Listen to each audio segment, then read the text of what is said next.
Segunda carta a Timóteo, capítulo de número 2, versículo de número 20. Graças a Deus.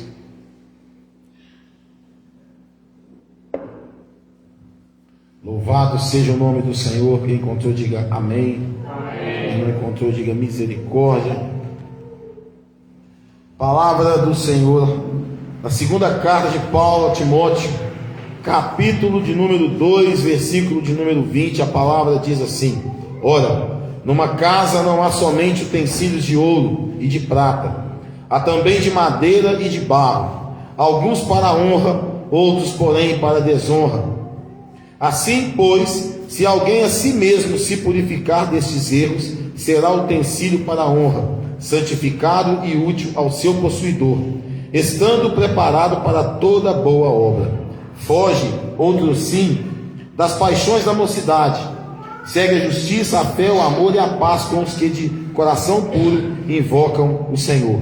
E repele as questões insensatas e absurdas, pois sabes que só engendram contendas. Ora, é necessário que o servo do Senhor não viva a contender, e sim deve ser brando para com todos, apto para instruir, paciente, disciplinando com mansidão os que se opõem, na expectativa de que Deus lhes conceda não só o arrependimento, para conhecerem plenamente a verdade, mas também o retorno à sensatez, livrando-se ele dos laços do diabo, tendo sido feitos cativos por ele, para cumprirem a sua vontade. Amém? Podeis assentar. Graças a Deus. Amados irmãos, a palavra do Senhor nessa noite, ela fala conosco acerca das falsas doutrinas, dos falsos crentes e como corrigi-los. Quando nós vamos dormir, nós temos sempre a expectativa de que vamos acordar no outro dia, bem, com saúde, e que vamos ter um dia perfeito. Vamos ter um dia bacana, um dia feliz, mas nem sempre isso acontece. Às vezes a nossa luta começa lá no sono, né? Somos atribulados, passamos lutas ali pela madrugada e já acordamos, às vezes já tendo algum tipo de notícia ruim, e já ficamos naquela sensação, meu Deus, o que está acontecendo, e etc e tal, aquele negócio todo. E geralmente, o primeiro lugar que se desconta é na igreja. Geralmente. Não é na tua família, não. Geralmente o primeiro lugar que se desconta essa situação é na igreja. Ah, não, porque não é possível, está acontecendo isso, está acontecendo aquilo, e não sei o que, eu preciso fazer isso, eu preciso orar mais, eu preciso não sei o que. Ah, não, já ouvi casos, né? Vou sair da igreja porque estou passando luta demais depois que eu entrei para a igreja, que não sei o que é negócio todo. Mas a palavra de Deus diz, no versículo de número 20, assim pois, 20, ora, numa grande casa não há somente utensílios de ouro e de prata, há também de madeira e de barro, alguns para a honra, outros porém para a desonra. Quando nós pegamos esse versículo, e nós explodimos esse versículo aqui, ele está dizendo que existe todo tipo de pessoa dentro da igreja, todo tipo. Existem aqueles que vão ser utensílios de honra, que vão honrar a casa cristã, que vão honrar primeiramente a Deus acima de todas as coisas, que serão leais, que estão sempre prontos para fazer a boa obra. Mas também há os utensílios de desonra. E o que é um utensílio de desonra? É aquele que escandaliza o evangelho. Utensílio de desonra é aquele que vem para a casa do Senhor com outras intenções a não ser adorar o Senhor, ouvir a sua palavra, ser curado. Então, é igual na casa da gente. Na nossa casa, você não tem garfo lá só de prata. Você pode ter um garfo de plástico lá na tua casa. Vai fazer um churrasco na sua casa, você não quer usar, você não quer lavar os utensílios, lá você usa descartável. Dentro da casa do Senhor, tem muitas pessoas que ela se coloca numa posição de descartável. Nada para ela tá bom. Nada para ela tá legal. Se o culto é 7 horas, ela acha que tinha que ser 7h30. Se o culto é 6 horas, ela acha que tinha que ser 5:30. Se a palavra é uma palavra de edificação, tinha que ser de exortação. Se a palavra é de exortação, tinha que ser de consolação. Se os obreiros precisam de usar paletó e gravata, tá ruim, porque tá calor e não pode. Se vai ter uma festividade na igreja, não quer saber de ajudar, não quer saber de nada, quer ir aproveitar, não quer fazer nada. Se tem algum culto esporádico, vamos visitar alguém, nunca pode ir. Então, esses utensílios, né, que a palavra de Deus fala, são essas pessoas. Nós podemos trazer também aqui a palavra do joio e do trigo.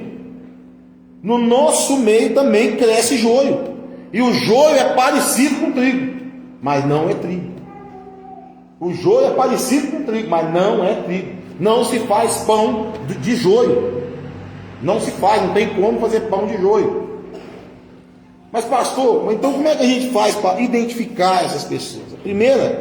A primeira coisa que a palavra nos diz, que, pois se alguém a si mesmo se purificar destes erros, será utensílio para a honra.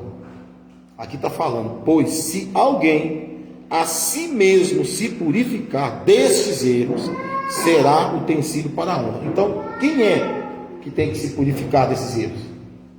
Quem é, gente? São vocês, velho. São vocês que têm que se purificar, velho. Eu não posso me purificar por nenhum de vocês, não. É vocês que têm que se purificar. É eu que tenho que me purificar, para que eu seja um utensílio para a honra, santificado e útil ao seu possuidor, estando preparado para toda boa obra. Então, você vai ser útil ao seu possuidor. Quem é que possui você? Quem? Deus. É Ele que possui você. Nada do que você fizer dentro dessa casa aqui vai me alegrar ou me decepcionar. Até porque eu não posso ficar atento, não posso ficar preso em emoções. Nada do que você fizer aqui vai trazer alegria ou desgosto para o meu coração. Eu tenho que aprender a conviver com isso. Agora, você, sim, tem que se purificar destes erros, eu e você, obviamente, para que nós sejamos utensílio de honra, santificado e útil a seu possuidor. O que não é útil, o que é feito com ele? Descartável. O que não é útil, ele não está ligado na videira. E nós temos pessoas assim, que elas mesmo se colocam na posição de inutilidade na obra do Senhor. E a palavra fala assim: foge outros sim das paixões da mocidade, segue a justiça, a fé, o amor e a paz com os que de coração puro invocam o Senhor. Com quem você tem que ter paz? Com os que de coração puro invocam o Senhor. Como que nós invocamos o Senhor? Através do quê? Hein? Se você não ora, se você não busca falar com o seu possuidor, logo você não tem intimidade com ele. As paixões da mocidade, foge outro sim das paixões da mocidade. A própria palavra diz lá em Eclesiastes, fala assim, Eclesiastes 12, acho que é 12 ou 13, não me lembro agora, que fala sobre a mocidade, que nós temos que, vamos achar lá, né? Que nós temos que lembrar do nosso Deus no dia da nossa mocidade, antes que venham os maus dias. E os maus dias, eles vêm para todo mundo. Todo dia alguém pode ser assolado por alguma coisa. Agora eu pergunto para você na sua casa, o que você tem sido lá? Um utensílio de honra ou um utensílio de desonra? Porque o filho, quando ele desonra, e todos nós aqui somos filhos, nós desonramos a quem? Os nossos pais. Nós desonramos eles. Quando eu sou um utensílio de desonra, eu estou desonrando a minha família, o meu pai e a minha mãe. E em contrapartida, estou desonrando a Deus também. O primeiro pecado, com mandamento, é honrai pai e mãe. para que seus dias sejam prolongados na terra. Então, se logo eu sou um utensílio de desonra, estou desonrando a minha casa. E desonrando a minha casa, eu estou desonrando a Deus. Família é um projeto de quem? Quem criou a família? Se eu desonro a minha família, eu estou desonrando o quê? O projeto de quem? De Deus. E a palavra ainda fala aqui: repele as questões insensatas e absurdas, pois sabem que só engendram contendas.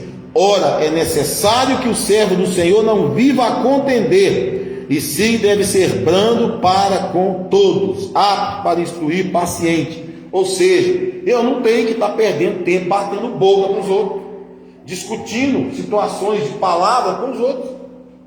Quem estudou, quem fez o curso de teologia, por exemplo, numa faculdade, Assembleia de Deus, igrejas renovadas, vai ter uma visão de uma forma. Aquele que fez numa igreja tradicional, numa faculdade tradicional, ele vai ter um entendimento de outra forma. Aí eu vou ficar lá discutindo com o rapaz se o dom de línguas é para hoje, se não é, se profecia é para hoje, se não é, se hoje há apóstolo, se não há. Vou ficar discutindo essas coisas? Não. Vou discutir se a pessoa é de determinada religião e ela se dobra diante de uma imagem de escultura. Não. As pessoas hoje evangelizam da forma errada. Elas só chegam na pessoa e falam: Jesus te ama. Não é só para você falar isso. Você tem que chegar e falar: olha, Jesus te ama. Mas olha só, a prática do pecado, o Senhor, Ele não ama a prática do pecado, não. Então você tem que mostrar para a pessoa o pecado e falar que Jesus a perdoa, que Deus a perdoa através de Jesus na cruz. Só falar que Jesus ama é muito fácil. Tem gente que ama macarrão, tem gente que ama pão. Aí é muito fácil. E quando você vai falar com uma pessoa, por que tem muita gente que vai evangelizar e trava lá na hora de evangelizar? Por quê? Porque ela só sabe falar: Jesus te ama, mas ela não mostra para a pessoa que é o pecado que separa nós de Deus. E aí vem aquela famosa frase, né? Venha do jeito que está. Jesus te aceita do jeito que você está. Jesus quer o teu coração. Onde que está na Bíblia que Jesus só quer o coração do homem? Aonde que está na Bíblia que Jesus virou açougueiro agora? Só quer o coração, o resto pode apodrecer para lá. Não é assim. E as pessoas hoje querem, até no evangelismo a gente observa isso. E tal, você vai fazer, mas você chega perto da pessoa, você conversa, liga a pessoa, fala: Jesus te ama, e tem um plano, um projeto de salvação para a tua vida, abandonando o pecado, e etc e tal, aquele negócio tudo. Mas não, a pessoa só quer, e aí chega lá, fala só que Jesus a ama, e de repentemente ainda entra numa contenda com a pessoa ainda. Não, mas a igreja, se a pessoa chegar a perguntar para você qual é a base doutrinária da igreja que você frequenta? Tem gente que não sabe até hoje qual é a base doutrinária da igreja que nós estamos hoje. E aí eu me pergunto: como que você vai ganhar uma pessoa do Senhor se você chega para a pessoa e apresenta para essa pessoa um Deus que perdoa, mas que a pessoa não precisa ter mudança de vida, que Deus dá e dá bicicleta e dá não sei o que e dá tudo para a pessoa, mas não precisa de haver abnegação de nada. Venha do jeito que está e fica do jeito que está. Negativo, meu. Nós temos que lembrar do que diz lá em Apocalipse: eis que conheço as tuas obras, que nem és frio e nem quente, mas porque é morno, estou a ponto de vomitar-te da minha boca. Quem fala isso? Deus. A pessoa vem e quer continuar da forma como está, mas a palavra diz aqui como corrigi-los. Ora, é necessário que o servo do Senhor primeiro não viva a contender. Se nós começarmos a contender aqui, nós nos tornamos quem? Alexandre Latueiro, que resistiu fortemente às nossas palavras. Aí a pessoa pergunta: pastor, mas como que é resistir à palavra? Não é você vir debater comigo, não. Não é isso, não. Isso não é resistir à palavra, não. Resistir à palavra é você não usufruir dos ensinamentos que a palavra de Deus fala com você através de alguém. A pessoa fala: olha, isso aqui é pecado, você vai lá e faz. Isso aqui não é uma conduta de crente, não é uma conduta de cristão, você vai lá e faz. Isso é resistir. E com essa conduta que a pessoa faz, ela acaba atraindo outras pessoas para ela. Outras pessoas. Certa vez o pastor falou comigo assim, pastor Eliel, ele falou para mim assim: às vezes o copo está em cima do púlpito, ninguém viu esse copo lá, mas o senhor foi lá e pegou e deu uma golada de água, todo mundo viu que tem um copo ali. Às vezes nós olhamos para as pessoas, e tolo é aquele que acha que nós não observamos pessoas. Nós observamos, sim.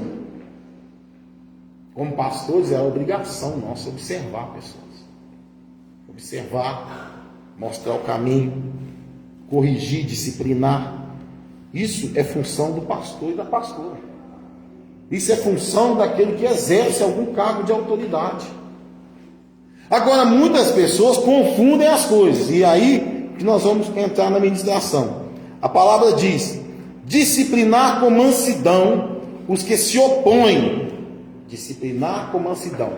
Para eu disciplinar alguém que se opõe, essa pessoa precisa estar debaixo do quê? Da autoridade daquele que vai disciplinar. Concorda comigo? Eu vou chegar lá na rua, uma pessoa que não tem nada a ver com a igreja, não faz parte desse ministério, não faz parte de nenhum, é de outro ministério, e eu vou lá disciplinar a pessoa? Não, claro que não. Então, disciplinando com mansidão os que se opõem, na expectativa de que Deus lhes conceda não só o arrependimento, para conhecerem plenamente a verdade. Então nós disciplinamos para quê? Para que a pessoa conheça plenamente a verdade. Agora, eu preciso conhecer a verdade. Como que eu vou disciplinar alguém se eu não conheço a verdade? Como que eu vou disciplinar alguém se eu não sou exemplo para ninguém? Como que eu vou chamar a atenção de alguém se eu estou inserido no erro? Como que eu vou chegar perto de alguém e falar: ô fulano, você não pode sentar nessa cadeira aqui não, essa cadeira aqui tem uma destinação, se eu também não posso, mas eu vou lá e sento. Então, nós, amados irmãos, que vamos corrigir, precisamos entender o porquê estamos corrigindo. E baseado no que nós estamos corrigindo. Quando nós vamos tratar com alguém, vamos disciplinar alguém, discipular alguém, eu preciso conhecer a palavra de Deus. Porque se eu não conheço, da minha boca só vai sair impropérios. Se eu não conhecer a palavra de Deus, e se eu não tiver condições de corrigir, que eu permaneça calado. Por quê?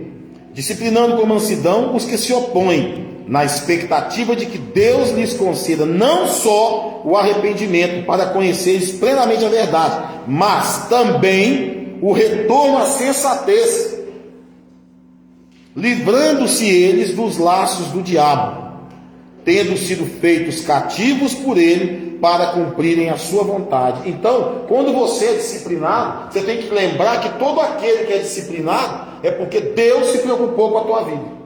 Primeiro ponto. Deus se preocupou com você. Por quê? Porque Deus, ele disciplina aqueles a quem ele ama.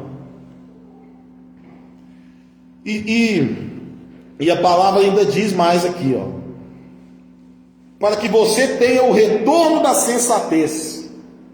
O que é o retorno da sensatez? O diabo perde o domínio sobre você. Por quê? Porque se você foi corrigido, obviamente você não vai trilhar mais no caminho errado. Você vai evitar o caminho errado. E evitando o caminho errado, você está se sujeitando a quem? Resistindo a quem? Cadê a boca desse povo? Você está sujeitando a quem? Resistindo a quem? E quem vai fugir de você? O diabo. E aí o que acontece? Tendo sido feitos cativos por ele para cumprir sua vontade. O que ele quer é te prender para que você faça a vontade dele. E isso em toda a esfera da sua vida, em todos os lugares que você estiver. Você ou vai ser utensílio para a honra, ou você vai ser utensílio para a desonra. O utensílio para a desonra, ele pode muito bem ser disciplinado, discipulado, e ele se tornar um utensílio de honra. É o que a palavra nos diz. Aqui no capítulo, no versículo de número 19, diz assim: entretanto, o firme fundamento de Deus permanece tendo este selo: o Senhor conhece os que lhe pertencem. E mais, aparte da injustiça todo aquele que professa o nome do Senhor. Quer dizer, o injusto, aquele que é justo, ele tem que se apartar. Aquele que é injusto, aquele que é servo do Senhor, ele tem que se apartar da injustiça. Porque todo aquele que professa o nome do Senhor. E aí nós temos que lembrar de algumas situações que que muitas das vezes a gente faz a gente não quer ver. A gente quer ver, a gente vê, mas não quer ver. Nós temos todo tipo de pessoas dentro do cristianismo. Todo tipo de pessoas. Nós temos os maridos, vai com as outras. Nós temos aqueles que são de buscar, somos aqueles que são do estudo, somos aqueles que são mais mansos do que o outro, temos aqueles que são mais incisivos na forma de falar. Aqui nós temos vários pregadores da palavra, tem eu, tem Vanessa, tem Pama, tem Yuri, tem pastor, tem a Lavínia que está ali atrás, tem o Bruno, tem a Maria. Cada um aqui é de um jeito, cada um aqui tem a sua forma de ministrar. Mas o que não pode haver? Nós não podemos destoar do que? Da palavra, primeiramente. Nós não podemos destoar da palavra. Segundo, eu não posso pregar o que eu não vivo. Eu não posso pregar o que eu não vivo. Eu não posso pregar que eu tenho um casamento maravilhoso se eu quebro o pau todo dia lá em casa. Eu não posso pregar que eu sou o sacerdote do lar se é a minha mulher que manda dentro da minha casa. Estou sendo um utensílio de desonra, porque eu não estou cumprindo o que a palavra diz. Não posso virar para corrigir o jovem que passa uma menina bonita na rua, ele quase come a menina com o olho, mas se eu faço a mesma coisa, isso é mau caratismo. A pessoa que vive uma vida dúbia, ela tem que entender o seguinte: quem vive uma vida dúbia dentro do Evangelho não é merecedor de salvação. Não adianta nada você falar assim: não, pastor, pastor, vamos fazer isso, não, vamos mexer com aquilo, vamos fazer aquilo outro, pastor, eu tenho uma ideia aqui e tal. A ideia pode até ser boa, mas se a execução não vier do Espírito Santo, não vai para frente. Não vai para frente. Nada que nós quisermos fazer, falar, agir, se não for pelo Espírito Santo, é prévia de desastre. Eu já fui em vários lugares, morei em muitas cidades, conheci crentes já de tudo quanto é jeito que vocês imaginam. Mas eu nunca vou esquecer de uma frase que eu ouvi um pastor falando certa vez. Nunca vou esquecer disso. Os corações mais duros estão dentro da igreja. Os mais resistentes estão dentro da igreja. Não é lá fora. Lá fora, o que tem de desviado lá, morrendo de vontade de voltar para a casa do Senhor, mas não consegue, porque não tem força, vocês não têm noção. E você vai lá, você pega na mão, você traz, não, vamos lá e tal. Pessoa, na hora de ir eu não consigo ir. Na hora de chegar junto eu não consigo e tal. São pessoas que estão sofrendo. Mas aí o que acontece? Muitos também estão lá fora porque foram tratados mal dentro da igreja. Foram tratados mal dentro da igreja. Foram julgados.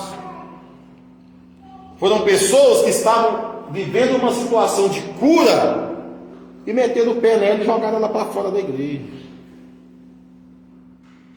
E aí nós nos perguntamos, aonde que nós entramos nisso? Aonde que nós entramos nisso? A pergunta é simples. É só você olhar para dentro de você. Você tem plena consciência, porque se você, ouvindo a palavra do Senhor, voltou à sensatez, você sabe se você é um utensílio de honra ou um utensílio de desonra dentro da casa do Senhor. Se você voltou à sensatez, você sabe se você é ou não um utensílio de honra ou de desonra. Se você é um utensílio de ouro, de prata. Nós sabemos, nós já estudamos isso aqui, terminamos no domingo passado agora, no último passado, que cada um irá receber por tudo aquilo que fizer. E isso vem corroborar com o quê? Com aquilo que nós temos sempre pregado aqui. Deus não deve nada para ninguém. O que é de você fazer é seu. A oportunidade que ele pôs na tua frente é sua. Mas se você não pegar, você vai perder, meu irmão. Você vai perder. Vai esvair pela sua mão. Vai correr pela sua mão aqui, ó, e vai embora. E eu quero dizer uma coisa para você. Não pense que a obra do Senhor vai ficar parada porque você parou. Você parou. Chega outro. Muitos, não são muitos chamados?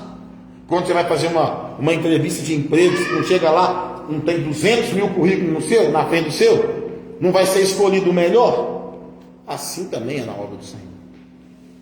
Muitos são chamados, muitos estão ali e tal. Senhor, o mais interessante, né? Deus me usa, Senhor, me usa, mas quando Deus está na hora de usar, então vamos lá.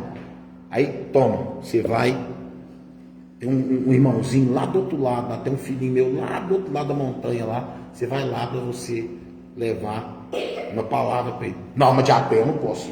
Não, de jeito nenhum, não tem condição. De a pé não dá, aí é longe demais, e não sei o que, tal. É longe? Tá bom. Então não vai, não. Aí passa uma semana depois, aquele irmãozinho lá que ouvia a palavra com você morreu. O que você acha que vai acontecer? Na conta de quem que vai cair? Na conta daquele que era para fazer lá e não foi. Só que graças a Deus, e Deus é misericordioso, que se nós pedirmos perdão a Deus, né, com sinceridade de coração, Deus nos perdoa. Mas eu pergunto, você se perdoa?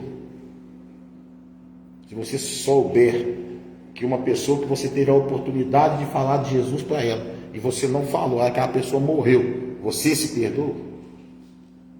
Nós já falamos aqui sobre o perdão. Perdão não é amnésia. Perdão não é eu achar que não, tá bom, beleza, tal, mas chega em casa, remói aquilo no coração. Você pode perdoar e não querer estar ali todo dia convivendo com a pessoa. Isso é uma escolha sua. Isso é algo entre você e Deus. Ninguém vai obrigar você a estar lá todo dia com a mesma pessoa, até porque eu não faço assim. Eu, pelo menos, eu não faço assim. Acho que se você perdoou, mas o que a pessoa, por exemplo, vamos dar um exemplo aqui, um marido trai a esposa perdoa, mas a esposa vai querer conviver com a mulher que levou a acontecer aquela traição? Você acha que vai, Marisa? Você acha que vai? Não vai. Lógico que não vai. Você pode até perdoar, você aceita o seu marido em casa de novo, tem uma vida com ele normal dando para frente. Mas você não vai querer conviver com uma pessoa que trouxe aquela desgraça para dentro da tua casa. Você não vai querer. Você pode perdoar ela, mas você não vai querer conviver com ela. E tem coisas também que o Senhor tira do nosso caminho, mas tem gente que insiste em ficar buscando aquelas coisas velhas de novo. Deus, e tal, tira a pessoa do meu caminho, Senhor. Nossa, que a pessoa tem me prejudicado, amém. Senhor, coloco meu namoro, coloco a minha vida nas mãos do Senhor e tal. Beleza, aí Deus vai e tira. Aí você pega e começa a chorar dentro, chora daqui. Pastor, não estou aguentando, não sei o que, papapá. Mas peraí, você não pediu para Deus tirar? Deus tirou. Se tem uma coisa, amados irmãos, que eu não me apego. Eu não me apego a ninguém. Eu não me apego a ninguém. Por quê? Porque se você se apega a uma pessoa, o que vai acontecer? Diferença de amar e se apegar. A diferença nisso aí. Eu não me apego a ninguém, porque eu não posso me tornar dependente de um sentimento. Eu não posso me tornar dependente de um sentimento. O dia que eu me tornar dependente de um sentimento, o inimigo tem total domínio sobre a minha vida. Eu me torno escravo. E aí eu quero fazer tudo para agradar aquela pessoa, tudo para agradar. E eu começo a maquiar o que aquela pessoa está fazendo de errado. Eu perco a minha autoridade de chegar e corrigir, porque eu estou maquiando, não quero magoar, não quero isso, não quero aquilo. E aos pouquinhos você está empurrando aquela pessoa rumo ao inferno. Então esse negócio de ficar falando, eu sou amigo do fulano, eu sou amigo do presbítero Yuri, eu sou amigo do... Eu não tenho essas coisas não. Relacionamento aqui é pastor ou ovelha. É claro que tem coisas que eu chego perto do Yuri, sento com o Yuri e converso com ele. Chego perto do Maciel, tem coisa que eu converso com ele. Mas daí, mudar o relacionamento pastor-ovelha, não dá. Não dá. Por quê? Porque na hora da correção, ele não volta à sensatez. Hoje eu estava vendo, foi hoje? Não sei que dia que foi que eu vi. Não vi não. Certa vez eu fazia parte de um ministério e o pastor regional teve uma reunião com a gente lá e ele contou uma experiência que ele viveu lá. Acho que eu já contei isso aqui. Ele reuniu todos os obreiros dele lá e todo mundo falando e tal, aquele negócio todo. Ele pegou e falou: dá uma paradinha aí. Primeira coisa, eu quero dizer para vocês que eu não estou aqui como amigo de nenhum de vocês. Estou aqui para ser amigo de nenhum de vocês. Eu estou aqui para pastorear vocês. Pastorear vocês. Aí um obreiro virou: uai, pastor, o senhor não é nosso amigo? Não, eu falei: não, eu estou aqui para pastorear vocês. No dia que vocês tiverem consciência de que o pastoreio é inerente à questão da amizade, vocês vão entender o que é ser pastor. Pau que dá em Chico, dá em Francisco também. Como diz a Vanessa, né? Acha o pau aí, ó. Não, pau te acha, ó. Daqui te acha aí. Pau que dá em Chico, dá em Francisco, gente. Mas o irmão chegou ontem na igreja. Amém. Eu não vou socar, eu não vou dar papo, ele não vai aguentar comer. Vou dar um leitinho para ele comer, mas daqui um tempo ele vai aguentar as coisas mais pesadas. Ele vai aguentar comer uma comida mais sólida. O vaso, ele só se transforma, ele deixa de ser um vaso de desonra para se tornar um vaso de honra quando ele passa pela purificação. Quando ele passa pela a pessoa busca se santificar para que o seu possuidor possa usá-lo na boa obra. Então esse negócio de achar que está preparado para fazer a obra, que está preparado para isso e aquilo, amados irmãos, nem sempre você vai estar. E muitas das vezes você não vai notar isso. Quem vai notar isso é quem olha para você. Não com um olhar de piedade, não com um olhar de coitadinho, não. Te olha como um possível trabalhador da obra do Senhor. E quem está nessa função aqui hoje? Eu e a pastora. Entenderam? Nós dois estamos nessa função aqui hoje. Preparar obreiros, preparar pessoas para o campo missionário. Essa é a nossa função. Cuidar, zelar, corrigir. Pastor, eu estou querendo fazer um evangelismo lá na zona boêmia. Não, você não está em condição de ainda não. Pastor, eu quero fazer evangelismo lá com os mendigos, lá, chegar lá, sentar na Cracolândia, ficar com eles lá e tal. Você está preparado? Não, você não está ainda não. Não é momento de você estar fazendo isso não. O teu momento agora é de buscar santificação. para que você possa sim ser utilizado, útil ao seu possuidor. Então, às vezes as pessoas querem pular etapas. Se você pular etapas, a etapa que você pulou vai fazer falta lá na frente para você. E aí é um passo para você escorregar e não levantar mais. Temos que entender isso. E a palavra do Senhor, né, disse aqui, disciplinando. Ora, é necessário que o servo do Senhor não venha a contender, e sim deve ser brando para com todos, apto para instruir, paciente, disciplinando com mansidão os que se opõem, na expectativa que Deus lhes conceda não só o arrependimento, para conhecerem plenamente a verdade. Aí, o pastor Márcio pega e vai conversar com alguém, etc e tal. A pessoa tem 50 anos de vida com Deus ali, de caminhada. 50 anos de caminhada. Mas ao invés da pessoa, vamos ver aqui se as mulheres sabem. O que a Bíblia fala sobre as mulheres mais velhas? O que elas devem fazer? Beleza, mas aí a mulher mais velha, ao invés de ensinar a mais nova, ela dá mais trabalho para a mais nova. Se as mulheres mais velhas têm que ensinar as mais novas, nós podemos dizer o quê? Que nós, que também somos mais velhos, ensinamos para quem? Para os que são mais novos também. Agora, o problema é querer aprender. O problema é querer aprender. O problema é, você quer aprender isso aqui? Então eu vou te ensinar.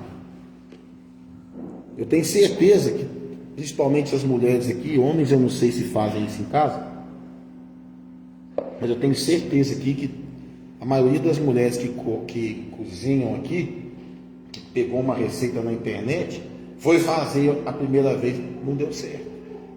Foi fazer um bolo, o bolo não deu certo, não croou o bolo.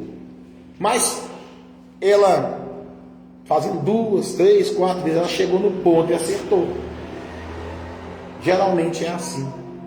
Com nós homens, nós temos um coração um pouco mais duro, né? Pela lida, somos chefes de família, então a gente se preocupa com o que tem que pôr em casa, com o que tem que viver, com o que tem. É muita preocupação na cabeça do homem.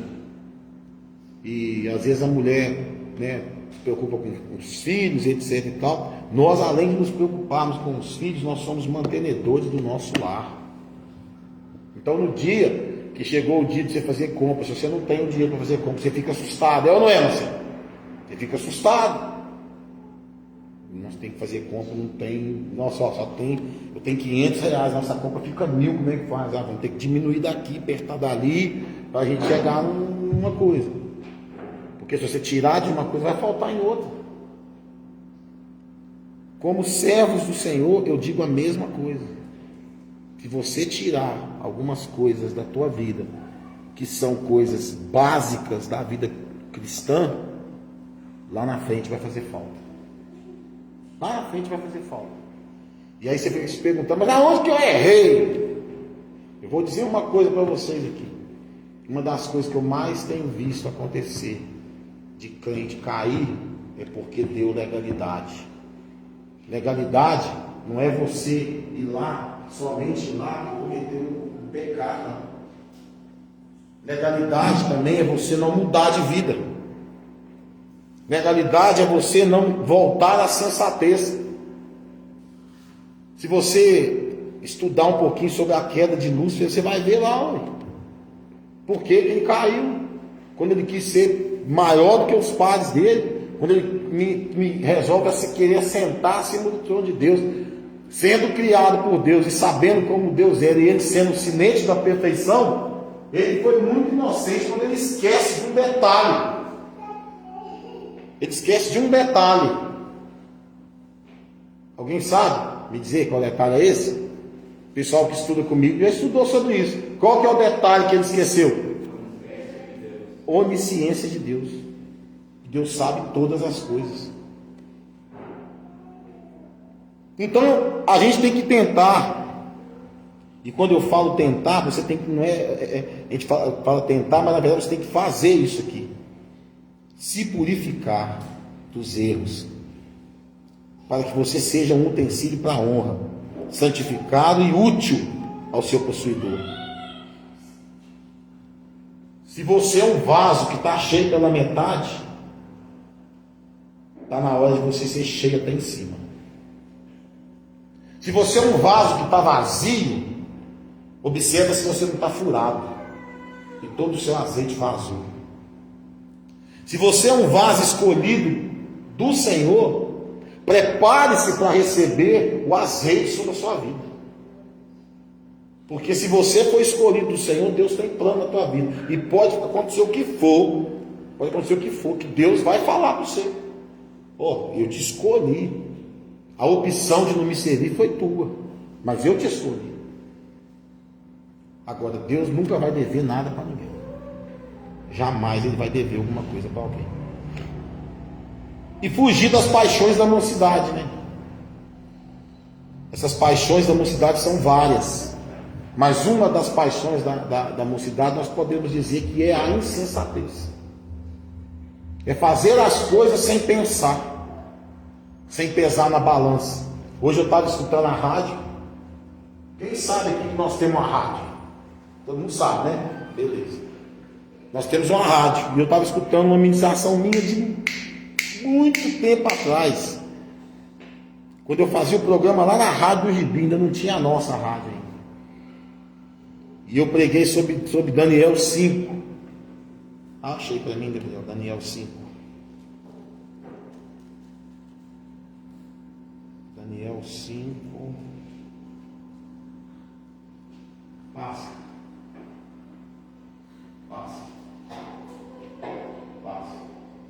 Peraí, volta aí.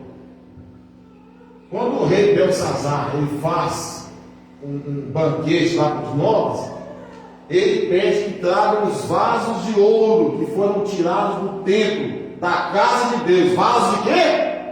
Que foi tirado de onde? Que estavam em Jerusalém, e beberam neles o rei, os seus filhos, suas mulheres e concubinas. Presta atenção aqui, Presta atenção aqui. O vaso estava onde? No templo, na casa de Deus. Ele era um vaso de quê? Ouro. Quando ele é usado por esse rei, príncipe, mulheres e concubinas, o que esse vaso aqui se transforma?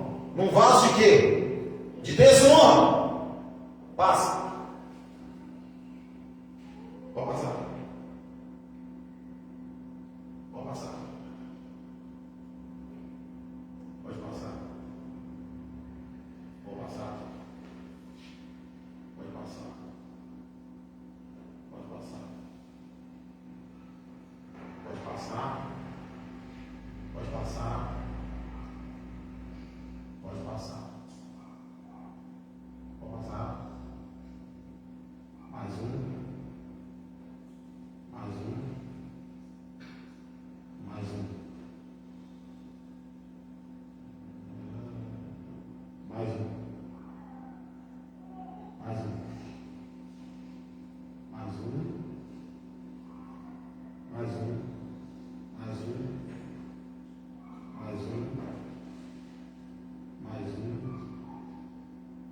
Mais um.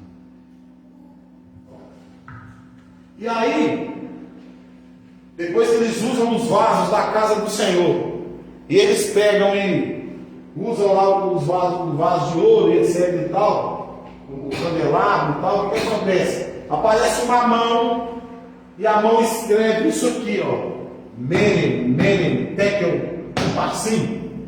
Na verdade, algumas traduções vai estar escrito Menem, Tekel, Parsim. Aqui, isso aqui é tradução. Passa. E a interpretação de Menem é o quê? Contou Deus o teu reino e o acabou. Deus olha. Não, volta. Não. Contou Deus o teu reino e o acabou. Isso é ele interpretando, Daniel interpretando para o rei o que significava aquilo que a mão havia escrito. Então, contou Deus o teu reino e o acabou. Passa. Tekel, pesado fosse na balança e fosse achado em falta. Olha o perigo disso aqui. Pesado fosses na balança e fosse achado em falta. A Bíblia diz que balança justa quem tem é o Senhor. Basta. Pés, dividido foi o teu reino e dado aos Medos e Persas. O reino da Babilônia, ele foi dividido e toma posse lá do reino. Nessa mesma noite, né, Dário vai lá representando o rei Ciro e toma a Babilônia deles. Passa. Então, pode tirar daí. Então, Deus, ele tem balança justa. Vocês viram que o vaso de honra, o vaso de ouro, ele pode ser tirado do templo e ser usado em coisas que não são inerentes à palavra do Senhor. O vaso é você, meu irmão. O vaso é você. Agora, de que categoria você é, isso aí é você que vai definir. Se você é de ouro, se você é de prata, se você é de bronze, se você é descartável, se você está furado, se você está quebrado, isso aí é você que vai definir. Porque a mesma condição que Deus deu para mim, deu para o pastor, deu para o Maciel, deu para o Vanessa, deu para todo mundo. A oportunidade foi dada a todo mundo. Oportunidade dada a cada um de mostrar a que veio nessa terra. Agora, eu só te digo uma coisa. A Bíblia fala que nós devemos fazer o bem a todos, principalmente aos domésticos da fé. Quem é os domésticos da fé? Somos nós, a Irmandade, aqueles que professam. Essa semana eu gravei um vídeo sobre jugo desigual. Está lá o vasinho, bonitinho, cheio de flores, cheio de azeite dentro dele. O vasinho está lá. Mas aí vem o ladrão, pega o vaso, bota o vaso lá na praça, tomando sol, tomando chuva. Nego chega a dar uma bicuda daqui, nego chega a dar outra bicuda ali, derruba, cai as flores, cai o azeite, vai tudo embora, e o vaso fica lá no tempo.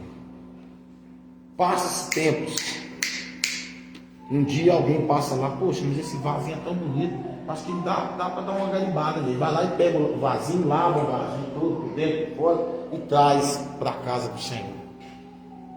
E aquele vasinho ali é ornado novamente. Ele passa a ser algo que traz uma beleza para dentro da casa do Senhor. E aí aquele vaso é cheio, esse vaso dá para ser cheio de azeite, rapaz. O Espírito Santo vai lá e enche de azeite, até na boca e tal. Ele passa a ser um vaso de honra novamente. Então nessa noite que eu quero dizer para você, amado irmão, amada irmã, que vaso você tem sido? Qual é o utensílio que você tem sido dentro da casa do Senhor? Qual é o utensílio que tem feito você, que o Senhor tem usado? Quem é o seu proprietário? Quem é o seu possuidor? Quem é que tem possuído a sua vida? Quem é que tem dirigido a sua vida? Quem é que tem feito você ir por caminhos A ou caminhos B? Nós, a grande maioria aqui já passou por outros ministérios, já passou por outras igrejas. E não adianta você dizer que não, mas você sempre traz alguma coisa no lugar que você vem.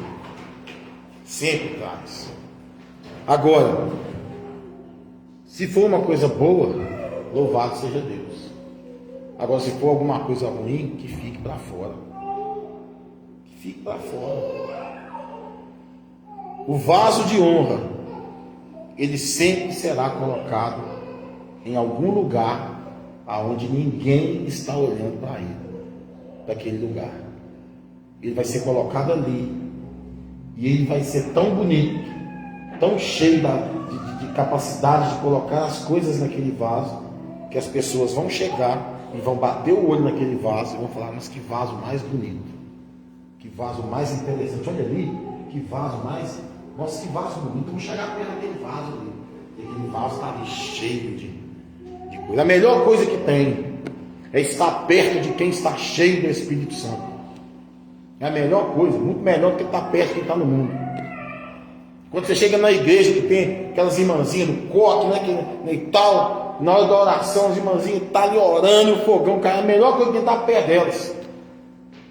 Porque está perto de quem ora, perto de quem jejua, pede quem é humilde, pede de quem é compromissado com as coisas do Senhor. A melhor coisa é estar perto dessas pessoas, é estar perto delas.